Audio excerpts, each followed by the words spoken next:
നമ്മളെ ഇപ്പോൾ UDF സർക്കാർ അധികാരത്തിൽ വന്നാൽ നമ്മൾ എന്ത് ചെയ്യുമെന്നുള്ളതിൻ്റെ ഒരു രാഹുൽ ഗാന്ധി ഒരു ഇന്ദിരാ ഗ്യാരണ്ടി പ്രഖ്യാപിച്ചു.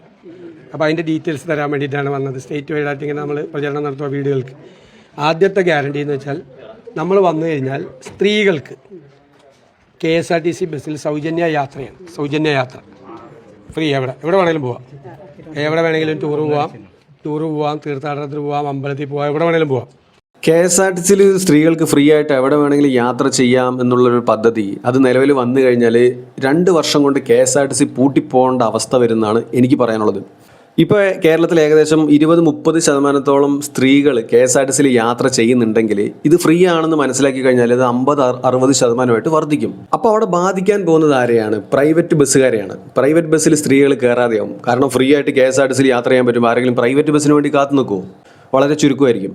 KSRTCയിൽ തിരക്ക് കൂടി കഴിഞ്ഞാൽ പുരുഷന്മാർ തിരക്കാണെന്ന് പറഞ്ഞ് കയറാതെയാവും. പുരുഷന്മാരുടെ അനുപാതവും കുറയും. അപ്പോൾ മുമ്പ് കിട്ടിക്കൊണ്ടിരുന്ന വരുമാനത്തിൻ്റെ 80% വരുമാനം കിട്ടാതെ ആയി കഴിഞ്ഞാൽ ഈ ജീവനക്കാർക്ക് എങ്ങനെ ശമ്പളം കൊടുക്കും? ഡീസൽ അടിക്കണ്ടേ? മെയിൻ്റെനൻസ് ചെയ്യണ്ടേ? KSRTC മൂക്കും കുത്തി താഴെ വീഴും ഫ്രീ ആക്കി കഴിഞ്ഞാൽ. ഇല്ലെങ്കിൽ പിന്നെ ഈ പദ്ധതിയിൽ ഒരു കൺസെഷൻ കൊണ്ടുവരണം.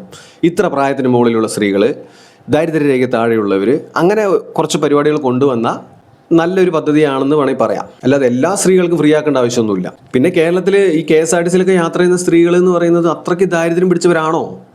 അങ്ങനത്തെ ഒരു ജനതയൊന്നുമല്ല.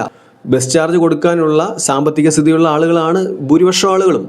കുറേ ആളുകൾ ജോലിക്ക് വേണ്ടിയിട്ട് ടീച്ചേഴ്സ്, ഗവൺമെൻറ് ജോലി, കമ്പനികളിൽ വർക്ക് ചെയ്യുന്നു. അങ്ങനെ ജോലിക്കാരാണ്. എല്ലാത്തിനെയും പിടിച്ച് ഫ്രീ ആക്കി കഴിഞ്ഞാലേ പിന്നെ ഞാനിത് പറയുന്നത് നീ കമ്മ്യൂണിസ്റ്റുകാരനായതുകൊണ്ട് കോൺഗ്രസ്സുകാരെ എതിർക്കുന്നതാണോ, അല്ലെങ്കിൽ കോൺഗ്രസ്സുകാരനായതുകൊണ്ട് നീ കമ്മ്യൂണിസ്റ്റുകാരെ എതിർക്കുന്നതാണോ, BJPക്കാരനായതുകൊണ്ടാണോ ഇവരെ എതിർക്കുന്നത് എന്നൊന്നും വിചാരിക്കേണ്ട.